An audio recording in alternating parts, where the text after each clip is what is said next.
जय हिंद साथियों, welcome to self study classes with Sumit Jain YouTube channel में आप सभी का स्वागत है। दोस्तों, आज फिर हम पर्यावरण के कुछ महत्वपूर्ण प्रश्नों के बारे में चर्चा करेंगे। सभी लोग वीडियो को लाइक जरूर करेंगे और पर्यावरण की स्पेशल वीडियो आपकी पूरी प्लेलिस्ट मैंने बना के रखी है। पर्यावरण की स्पेशल वीडियो बहुत ही महत्वपूर्ण प्रश्नों की ये सीरीज है, तो आप प्लेलिस्ट में जाकर के अवश्य देखें। इतना अगर आपने पढ़ लिया तो पर्यावरण में आपका बहुत आधे से ज़्यादा जो कोर्स है वो आपका कवर हो जाएगा। ठीक है, तो जरूर पढ़ेंगे। इंस्टाग्राम से आपको जुड़ना है। इंस्टाग्राम से जुड़ने के लिए आपको इंस्टाग्राम ऐप में सर्च करना है Sumit Jain self study classes. WhatsApp number दिया है तो व्हाट्सअप से भी जुड़ सकते हैं। यूट्यूब पर आपको आप देख ही रहे हैं, है ना।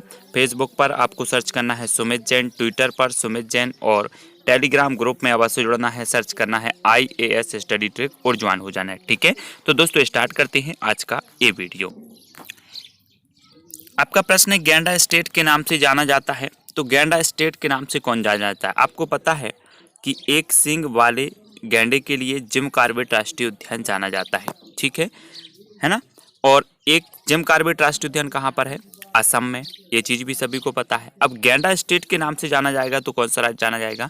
आपका बिल्कुल सही आंसर हो जाएगा असम को। ठीक है, असम आपका बिल्कुल सही होगा। अगला क्वेश्चन देखो, पक्षियों का महाद्वीप किसे कहा जाता है? तो जल्दी से बताना है आपको, पक्षियों का महाद्वीप। प्रश्न क्रमांक 51 अगर आपसे बनता है तो उत्तर जरूर लिखें। तब आपका बिल्कुल सही आंसर क्या हो जाएगा? आंसर हो जाएगा दक्षिण अमेरिका। पक्षियों का महाद्वीप कहा जाता है दोस्तों दक्षिण अमेरिका को। ठीक है, दक्षिण अमेरिका जो है आपका बिल्कुल यहाँ पर सही आंसर होगा। अगला क्वेश्चन आपको बताना है, दुनिया में रबड़ का सबसे बड़ा उत्पादक और निर्यातक कौन है? प्रश्न क्रमांक 52 है, कौन सा देश है जो दुनिया में रबड़ का सबसे ज़्यादा उत्पादन करता है और निर्यात भी कर? तो दुनिया में रबड़ का सबसे बड़ा उत्पादक और निर्यातक कौन है? तो सबसे बड़ा उत्पादक और निर्यातक जो है वो है थाईलैंड। थाईलैंड आपका यहाँ पर बिल्कुल सही होगा। ठीक है, अगला क्वेश्चन देखो, पर्यावरण संरक्षण के लिए ग्रीन आर्मी को किसने प्रारंभ किया? जी हाँ दोस्तों, आपने कई बार पढ़ा होगा, ग्रीन आर्मी शब्द भी देखा होगा, है ना। अब ग्रीन आर्मी को किसने प्रारंभ किया, ये प्रश्न आपको बताना है। पर्यावरण संरक्षण के लिए किया है। तब आपका उत्तर क्या हो जाएगा 53 का? अगर आपसे बनता है तो कमेंट में जरूर लिखें। उत्तर हो जाएगा ऑस्ट्रेलिया। पर्यावरण संरक्षण के लिए ग्रीन आर्मी को प्रारंभ करने वाले जो देश है वो ऑस्ट्रेलिया है। ठीक है, अगला है, वायुमंडल की सबसे निचली परत को किस रूप में जाना जाता है? जाना जाता है, खालिस्तान के रूप में जाना जाता है। तो जल्दी से बताएं। प्रश्न क्रमांक 54 का आंसर, वायुमंडल की सबसे निचली परत को खालिस्तान के रूप में जाना जाता है। तो 54 का आपका राइट आंसर क्या हो जाएगा? यहाँ पर आपका बिल्कुल सही और सटीक आंसर होगा ट्रोपोस्फियर। ट्रोपोस्फियर यानी कि क्षोभ मंडल, ये सबसे निचली परत है वायुमंडल की। ठीक है, तो आपको याद रख लेना, इसे ट्रोपोस्फियर भी कहा जाता है। अगला क्वेश्चन यहाँ पर देख लेते हैं, जीव और वातावरण के बीच आपसी संबंधों को वैज्ञानिक अध्ययन में खालिस्तान के रूप में जाना जाता है। तो जल्दी से बताएं, जीव और वातावरण के बीच आपसी संबंधों को वैज्ञानिक अध्ययन में किस रूप में जाना जाता है? 55 का उत्तर। इसी प्रकार के क्वेश्चन आपके थोड़े से कठिन हैं, लेकिन बहुत ही बढ़िया प्रश्न है और आपका बिल्कुल यहाँ पर सही उत्तर होगा, वो जाना जाता है पारिस्थितिकी। किस रूप में? जीव और वातावरण के बीच आपसी संबंधों को वैज्ञानिक अध्ययन में जाना जाता है तो पारिस्थितिकी के रूप में। ठीक है, ये चीज़ आपको याद होगा। अगला है, वह कौन सी प्रक्रिया है जिसके अंतर्गत पौधे सूर्य की सहायता से भोजन बनाते हैं? वह कौन सी प्रक्रिया है जिसके अंतर्गत पौधे सूर्य की सहायता से भोजन बनाते हैं? अब वो प्रक्रिया बताना है। 56 का आंसर क्या होगा? वह कौन सी प्रक्रिया है जिसके अंतर्गत पौधे सूर्य की सहायता से भोजन बनाते हैं? तो वह प्रक्रिया है प्रकाश संश्लेषण। कौन सी है? प्रकाश संश्लेषण प्रक्रिया है जिसके अंतर्गत जो पौधे हैं वो सूर्य की सहायता से क्या बनाते हैं? भोजन बनाते हैं। ठीक है, अगला क्वेश्चन देखो, पेड़ पौधे प्रदूषण को घटाते हैं क्योंकि वे अवशोषण करते हैं। काय का अवशोषण करते हैं? पेड़ पौधे प्रदूषण को घटाते हैं क्योंकि वे अवशोषण करते हैं। तो आपको बताना है किस चीज़ का अवशोषण करते हैं। तब आपका यहाँ पर बिल्कुल सही आंसर जो होगा वो करते हैं कार्बन डाइऑक्साइड। कार्बन डाइऑक्साइड का आपका बिल्कुल सही हो जाएगा। ठीक है, और ये प्रदूषण को घटाते हैं। अगला क्वेश्चन देख लेते हैं। अगला जो अपना प्रश्न है दोस्तों, पारिस्थितिकी निकाय में ऊर्जा का प्राथमिक स्रोत क्या है? पारस्की निकाय में ऊर्जा का आपको प्राथमिक स्रोत बताना है। तो प्राथमिक स्रोत क्या है? तब आपका बिल्कुल सही आंसर होगा सौर ऊर्जा। पारस्की निकाय में ऊर्जा का जो प्राथमिक स्रोत है वो क्या है? सौर ऊर्जा। ठीक है, आपको यहाँ पर याद रखना है। परितंत्र में मानव है, तो परितंत्र में मानव क्या है? प्रश्न क्रमांक 59 और आपका बिल्कुल सही आंसर होगा सर्वाहारी। मानव क्या होता है? सर्वाहारी होता है। ठीक है, जो मांस भी खाते हैं और शाकाहारी भोजन भी करते हैं वो कहलाते हैं सर्वाहारी। ठीक है, एक परितंत्र के कौन से दो घटक होते हैं? एक परितंत्र के कौन से दो घटक होते हैं आपको बताना है। बिल्कुल सरल आंसर है। तब आपका बिल्कुल सही आंसर होगा जीवीय तथा अजीवीय, है ना। ये दो घटक होते हैं, जैविक और अजैविक घटक। एक परितंत्र में ये दो घटक होते हैं। ठीक है, अगला है राष्ट्रीय कोरल रीफ अनुसंधान केंद्र कहाँ है? कोरल रीफ अनुसंधान केंद्र कहाँ पर स्थित है? प्रश्न क्रमांक 61।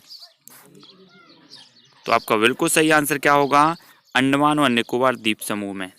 ठीक है, राष्ट्रीय कोरल रीफ अनुसंधान केंद्र कहाँ है? अंडमान और निकोबार द्वीप समूह में। अगला क्वेश्चन देख ले। अगला जो अपना क्वेश्चन है नागोया प्रोटोकॉल से संबंधित है। नागोया प्रोटोकॉल खालिस्तान से संबंधित है, तो किससे संबंधित है? जल्दी बताएं। नागोया प्रोटोकॉल खालिस्तान से संबंधित है तो वो है जैव विविधता से। किससे संबंधित है? जैव विविधता से। ठीक है, नागोया प्रोटोकॉल संबंधित है जैव विविधता। अगला क्वेश्चन देखो, रामसर सम्मेलन खालिस्तान के संरक्षण से संबंधित है। रामसर सम्मेलन खालिस्तान के संरक्षण से संबंधित है, तो किसके संरक्षण से संबंधित है?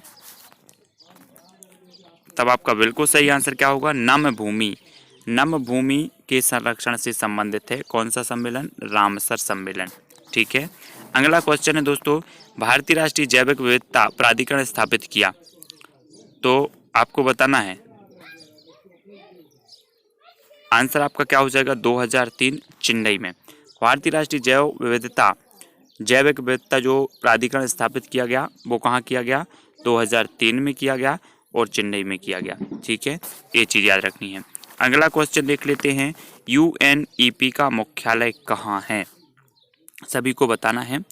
तो कहाँ पर है UNEP का मुख्यालय? प्रश्न क्रमांक है 65 और 65 का जो आपका राइट आंसर हो जाएगा वो क्या हो जाएगा? UNEP का आपको मुख्यालय बताना है। तो ये जो मुख्यालय है वो कहाँ पर है? ये है नैरोबी में। UNEP का मुख्यालय है दोस्तों नैरोबी। ठीक है, नैरोबी में, याद रखना है। अगला है पशु हिंसा रोकथाम अधिनियम कब स्थापित हुआ? पशु हिंसा रोकथाम अधिनियम कब स्थापित हुआ? प्रश्न क्रमांक 66 का आंसर यहाँ पर बताना है। पशु हिंसा रोकथाम अधिनियम जो स्थापित हुआ वो हुआ 1960 में। कब हुआ? 1960। पशु हिंसा रोकथाम अधिनियम 1960। अगला है भारत के एनिमल वेलफेयर बोर्ड का मुख्यालय कहाँ स्थित है? भारत के एनिमल वेलफेयर बोर्ड का जो मुख्यालय है वो कहाँ पर स्थित है? प्रश्न क्रमांक 67। तब आपका बिल्कुल सही आंसर कहाँ होगा? चेन्नई। ठीक है, एनिमल वेलफेयर बोर्ड का जो मुख्यालय है वो कहाँ पर है? चेन्नई में। अगला क्वेश्चन, विश्व मौसम विज्ञान संगठन का मुख्यालय कहाँ अवस्थित है? विश्व मौसम विज्ञान संगठन, इसका मुख्यालय कहाँ पर अवस्थित है? तो 68 का जो आपका बिल्कुल सही आंसर होगा, विश्व मौसम विज्ञान संगठन का जो मुख्यालय है वो है जिनेवा। ठीक है, कहाँ पर है? जिनेवा में। अगला है दोस्तों आपका प्रश्न है, राष्ट्रीय पर्यावरण अभियांत्रिकी शोध संस्थान नीरी कब और कहाँ स्थापित किया गया? नीरी के बारे में आपको पता है। राष्ट्रीय पर्यावरण अभियांत्रिकी शोध संस्थान जिसे कि नीरी कहा जाता है, अब नीरी कब और कहाँ पर स्थापित किया गया ये बताना है। तो आपका बिल्कुल राइट जो आंसर हो जाएगा कमेंट में लिखना है 1958। 1958 में स्थापित किया गया। और ये कहाँ पर स्थापित किया गया? तो ये किया गया नागपुर में। ठीक है, ये चीज़ याद रखना। नीरी, पॉलीथीन की थैलियों को नष्ट नहीं किया जा सकता क्योंकि वे बनी होती हैं, किससे बनी होती हैं? पॉलीथीन की जो थैलियाँ होती हैं आपको पता है इनको नष्ट नहीं किया जा सकता। क्यों नहीं किया जा सकता? क्योंकि ये बनी होती हैं। तो ये किसकी बनी होती हैं? तब आपका बिल्कुल सही आंसर होगा पॉलीमार। ये बनी होती हैं पॉलीमार से। ठीक है, अगला है अंतर्राष्ट्रीय अम्ल वर्षा सूचना केंद्र स्थापित किया गया। अंतर्राष्ट्रीय अम्ल वर्षा सूचना केंद्र स्थापित किया गया, तो आपका बिल्कुल सही आंसर क्या होगा? आंसर होगा मैनचेस्टर में। ठीक है, अंतर्राष्ट्रीय अम्ल वर्षा सूचना केंद्र स्थापित किया गया मैनचेस्टर। ठीक है, विश्व के नॉर्वे और स्वीडन ऐसे देश हैं जहां पर सर्वाधिक क्या होती है, अम्ल वर्षा होती है। तो ये चीज़ आपको याद रखनी है। और अंतर्राष्ट्रीय अम्ल वर्षा सूचना केंद्र स्थापित मैनचेस्टर में किया गया। 71 का आंसर, वंशपति अनुक्रम की संकल्पना का प्रतिपादन किसने किया? प्रश्न क्रमांक 72, वंशपति अनुक्रम की संकल्पना का जो प्रतिपादन है वो किसने किया है? तो आपका बिल्कुल सही आंसर होगा क्लीमेंट्स ने। किसने किया? क्लीमेंट्स। वंशपति अनुक्रम की संकल्पना का प्रतिपादन करने वाले जो विद्वान हैं वो हैं क्लीमेंट्स। अगला आपका प्रश्न है, पृथ्वी का वह हिस्सा जहाँ जहाँ जीवन यापन होता है खालिस्तान कहलाता है। खालिस्तान के रूप में जाना जाता है। तो पृथ्वी का वह हिस्सा कौन सा है जहाँ जहाँ पर जीवन यापन होता है?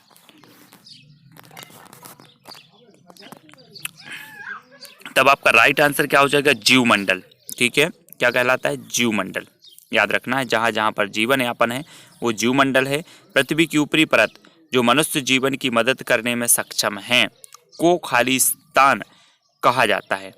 तो क्या कहा जाता है आपको बताना। पृथ्वी की ऊपरी परत जो मनुष्य जीवन की मदद करने में सक्षम है को खालिस्तान कहा जाता है। तो आपका बिल्कुल सही आंसर क्या हो जाएगा? स्थलमंडल। क्या कहा जाता है? स्थलमंडल। ठीक है, अगला प्रश्न देख लेते हैं। जैव विविधता को अधिकतम संकट है तो किससे है? जैव विविधता को अधिकतम संकट किससे है? प्रश्न क्रमांक 75। तब आपका राइट आंसर क्या होगा? प्राकृतिक निवास एवं वनस्पतियों के विनाश से। प्राकृतिक निवास और वनस्पतियों के विनाश से जैव विविधता को अधिकतम संकट है, क्योंकि प्राकृतिक निवास नहीं रहेंगे और वनस्पतियों का विनाश होगा तो जैव विविधता नहीं रहेगी, अर्थात जीव जो होंगे वो नष्ट होते जाएंगे और जैव विविधता घटती जाएगी। जीवाश्म ईंधन मुख्य रूप से खालिस्तान से बना होता है। जीवाश्म ईंधन आपको बताना है, सभी लोग समझते होंगे जीवाश्म ईंधन। ठीक है, और जीवाश्म जो ईंधन है वो मुख्य रूप से बना होता है। तो कैसे बना होता है? कार्बन से। ठीक है, ये मुख्य रूप से कार्बन से बना होता है। अगला क्वेश्चन है, सागरीय खरपतवार किसका महत्वपूर्ण स्रोत है? सागरीय जो खरपतवार है किसका महत्वपूर्ण स्रोत है? प्रश्न क्रमांक 77। तो आपका बिल्कुल सही आंसर होगा आयोडीन। क्या का है? सागरीय खरपतवार किसका महत्वपूर्ण स्रोत है? तो आयोडीन का। ठीक है, अगला क्वेश्चन देखो, वायुमंडल की सबसे ठंडी परत कौन सी है? वायुमंडल की मैंने परतों को आपको पढ़ाया है, पूरी परतें बिल्कुल डिटेल में विस्तृत रूप से बहुत अच्छे से पढ़ाया है। और वायुमंडल की सबसे ठंडी परत आपको बतानी है तो आपका बिल्कुल कमेंट फटाक से आना चाहिए। और आपका उत्तर आ गया है मध्यमंडल। ठीक है, वायुमंडल की सबसे ठंडी परत है मध्यमंडल। भारत में वायु की गुणवत्ता जांचने के लिए कौन सा मोबाइल ऐप शुरू किया गया? वायु की गुणवत्ता जांचने के लिए एक मोबाइल ऐप लॉन्च किया गया जो आपको पता होनी चाहिए। उस मोबाइल ऐप का नाम क्या है ये पता होनी चाहिए। तो प्रश्न क्रमांक है आपका 79 और आपका उत्तर हो जाएगा सफर एयर। सफर एयर ऐसा मोबाइल ऐप है जो वायु की क्या जांचता है? गुणवत्ता को जांचता है। ठीक है, अगला क्वेश्चन आपको है, भारतीय उपमहाद्वीप के जल में पाए जाने वाले समुद्री कछुओं की 5 प्रजातियों में से कौन सी सबसे अधिक आबादी वाली प्रजाति है? भारतीय उपमहाद्वीप के जल में पाए जाने वाली समुद्री कछुओं की 5 प्रजातियों में से कौन सी सबसे अधिक आबादी वाली प्रजाति है? तो कौन सी है? प्रश्न क्रमांक 80 का उत्तर हमें यहाँ पर लिखना है। और आपका बिल्कुल सही आंसर क्या होगा? आंसर होगा ओलिव रिडले। ओलिव रिडले एक कछुओं की प्रजातियां है। ठीक है, जो सबसे अधिक आबादी वाली प्रजाति है। ठीक है, अगला क्वेश्चन है, विशालकाय panda world wide fund for nature का आधिकारिक प्रतीक है। वर्ल्ड वाइड WWF का जो है आधिकारिक प्रतीक है। यह जानवर किस देश में पाया जाता है? कौन सा? पांडा। पांडा किस देश में पाया जाता है? तो आपका बिल्कुल सही आंसर होगा कहाँ पर पाया जाता है? चाइना, यानी कि चीन में पाया जाता है। ठीक है, अगला क्वेश्चन देखो, कौन सी गैस ग्लोबल वार्मिंग के लिए ज़्यादा जिम्मेदार है? तो कौन सी गैस है जो ग्लोबल वार्मिंग के लिए ज़्यादा जिम्मेदार है? प्रश्न क्रमांक 82 का उत्तर बताना है। और आपका बिल्कुल जो राइट आंसर हो जाएगा वो क्या हो जाएगा? ग्लोबल वार्मिंग के लिए सभी को पता है कि जो कार्बन डाइऑक्साइड है ये ग्लोबल वार्मिंग के लिए ज़्यादा जिम्मेदार है। ठीक है, और 82 का कार्बन डाइऑक्साइड आपका बिल्कुल सही होगा। इंसुलिन की कमी से होने वाला रोग कौन सा है? प्रश्न क्रमांक है आपका 83। इंसुलिन की कमी से होने वाला रोग हमें यहाँ पर बताना है। तो आपका बिल्कुल सही आंसर क्या होगा? मधुमेह। मधुमेह ऐसा रोग है जो इंसुलिन की कमी से होता है। ठीक है। अगला है केंद्रीय पादप अनुसंधान संस्थान स्थित है। तो पादप अनुसंधान संस्थान बताना ये कहाँ पर स्थित है? प्रश्न क्रमांक 84 और आपका बिल्कुल सही आंसर होगा केंद्रीय पादप अनुसंधान जो संस्थान है वो कहाँ पर है? लखनऊ में। ठीक है, लखनऊ। अगला क्वेश्चन है औषधि अनुसंधान संस्थान भी लखनऊ में है। कुचिपुड़ी किस राज्य का नृत्य है? कुचिपुड़ी 85 का उत्तर बताना है। ये किस राज्य का नृत्य है कुचिपुड़ी? तो 85 है और 85 का आपने जो उत्तर बताया है कुचिपुड़ी नृत्य है तो ये है आंध्र प्रदेश। आंध्र प्रदेश आपका बिल्कुल सही हो जाएगा। कुचिपुड़ी आंध्र प्रदेश का नृत्य है। ठीक है। मॉन्ट्रियल प्रोटोकॉल कहाँ हुआ था? मॉन्ट्रियल प्रोटोकॉल बताना है। ये कहाँ हुआ था मॉन्ट्रियल प्रोटोकॉल? 86 का आंसर। मॉन्ट्रियल प्रोटोकॉल जो हुआ था वो हुआ था कनाडा 16 सितंबर 1987 को। ठीक है, मॉन्ट्रियल प्रोटोकॉल हुआ था कनाडा में 16 सितंबर 1987 को। अगला प्रश्न देखो, भारत की सबसे छोटी आर्द्रभूमि है। आपको पता है दोस्तों कि भारत में 27 आर्द्रभूमियां हैं और सबसे छोटी आर्द्रभूमि कौन सी है? प्रश्न क्रमांक 87 का आंसर है यहाँ पर बताना है और 87 का आपका बिल्कुल सही आंसर होगा रेणुका। रेणुका आर्द्रभूमि जो कि हिमाचल प्रदेश में है और ये भारत की सबसे छोटी आर्द्रभूमि मानी जाती है। तो कौन सी मानी जाती है? रेणुका। भारत में आर्द्रभूमियों की संख्या कितनी है? 88 का आंसर आर्द्रभूमियों की संख्या यहाँ पर बताना है। तो आपका बिल्कुल सही आंसर क्या होगा? भारत में आर्द्रभूमियों की जो संख्या है वो है 27। कितनी है? 27। आर्द्रभूमियों की संख्या है 27। IUCN का मुख्यालय कहाँ स्थित है? IUCN का जो मुख्यालय है वो कहाँ पर स्थित है? तो आपका बिल्कुल सही आंसर होगा मॉर्गस, स्विट्जरलैंड। कहाँ पर है? मॉर्गस, स्विट्जरलैंड में। IUCN का मुख्यालय मॉर्गस, स्विट्जरलैंड में। ठीक है। अगला है क्योटो प्रोटोकॉल का मुख्य उद्देश्य क्या था? क्योटो प्रोटोकॉल का मुख्य उद्देश्य क्या था? प्रश्न क्रमांक 90। क्योटो प्रोटोकॉल आपने सुना है, इसका मुख्य उद्देश्य क्या था? तो इसका मुख्य उद्देश्य था ग्रीन हाउस गैसों के उत्सर्जन को कम करना। ग्रीन हाउस गैसों के उत्सर्जन को कम करना क्योटो प्रोटोकॉल का मुख्य उद्देश्य था। ठीक है। अगला देख लो। अगला जो अपना प्रश्न है, किस राष्ट्रीय उद्यान का नाम पूर्व में हैली राष्ट्रीय उद्यान था? सभी को पता है हैली राष्ट्रीय उद्यान किस राष्ट्रीय उद्यान का पूर्व में नाम था? तो जल्दी से कमेंट में लिखें और उत्तर बताएं। और आपका बिल्कुल सही यहाँ पर होगा, क्या हो जाएगा? जिम कॉर्बेट राष्ट्रीय उद्यान। जिम कॉर्बेट राष्ट्रीय उद्यान का पूर्व में जो नाम था दोस्तों वो था हैली। ठीक है, हैली के नाम से जाना जाता था। अंतर्राष्ट्रीय मृदा संरक्षण दिवस कब मनाया जाता है? मृदा संरक्षण दिवस। प्रश्न क्रमांक 92। सभी को पता होनी चाहिए अंतर्राष्ट्रीय मृदा संरक्षण जो दिवस है वो कब मनाया जाता है। तब आपका 92 का बिल्कुल जो राइट आंसर होगा वो क्या हो जाएगा? 5 दिसंबर। 5 दिसंबर को अंतर्राष्ट्रीय मृदा संरक्षण दिवस के रूप में मनाते हैं। ठीक है। विश्व हाथी दिवस कब मनाते हैं? विश्व हाथी दिवस 93 का आंसर बताना है। जल्दी से लिखें कमेंट में, विश्व हाथी दिवस कब मनाया जाता है? तो आपका बिल्कुल राइट आंसर होगा 12 अगस्त को। विश्व हाथी दिवस मनाया जाता है 12 अगस्त को। ठीक है। केंद्रीय खाद्य प्रौद्योगिकी अनुसंधान स्थित है। तो कहाँ स्थित है? केंद्रीय खाद्य प्रौद्योगिकी अनुसंधान स्थित है तो 94 और 94 का आपका बिल्कुल सही आंसर होगा मैसूर। मैसूर में स्थित है केंद्रीय खाद्य प्रौद्योगिकी अनुसंधान। नेक्स्ट प्रश्न है, विश्व हाथ धुलाई दिवस कब मनाया जाता है? विश्व हाथ धुलाई दिवस आपको बताना है, ये कब मनाया जाता है? 95 का उत्तर। सभी लोग कमेंट में लिखें। तो आपका बिल्कुल सही आंसर होगा 15 अक्टूबर। 15 अक्टूबर को विश्व हाथ धुलाई दिवस मनाया जाता है। ठीक है, 95 का 15 अक्टूबर। सौर ऊर्जा से संचालित देश का पहला रेलवे स्टेशन कौन सा था? सौर ऊर्जा से संचालित देश का पहला रेलवे स्टेशन कौन सा था? प्रश्न क्रमांक 96। सौर ऊर्जा से संचालित देश का पहला रेलवे स्टेशन कौन सा था? और आपका बिल्कुल सही आंसर होगा गुवाहाटी। कौन सा था? गुवाहाटी। ठीक है।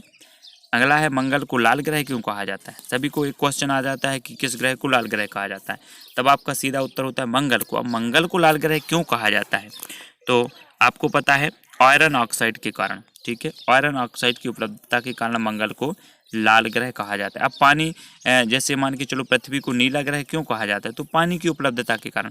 ठीक है। विटीकल्चर संबंधित है तो किससे संबंधित है? विटीकल्चर।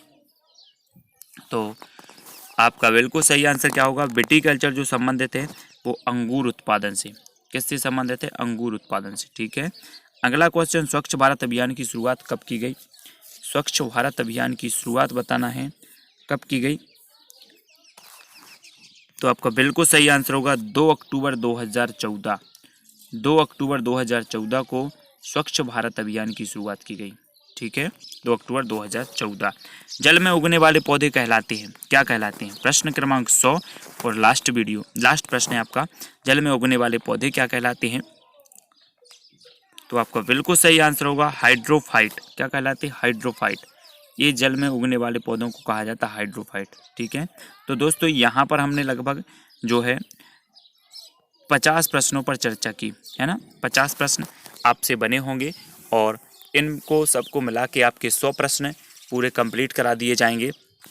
100 प्रश्नों पर फिर हम चर्चा करेंगे है ना। MP TET grade 3 REET CTET exam और भी ऐसे एग्जाम की तैयारी कर रहे हैं जिनमें पर्यावरण पूछा जाता है, तो पर्यावरण का ये वीडियो आपके लिए बहुत ही रामबाण साबित होगा। ऐसे अनेकों वीडियो हैं जो पर्यावरण के मैंने उपलब्ध करवाए हैं, Sumit Jain self study classes.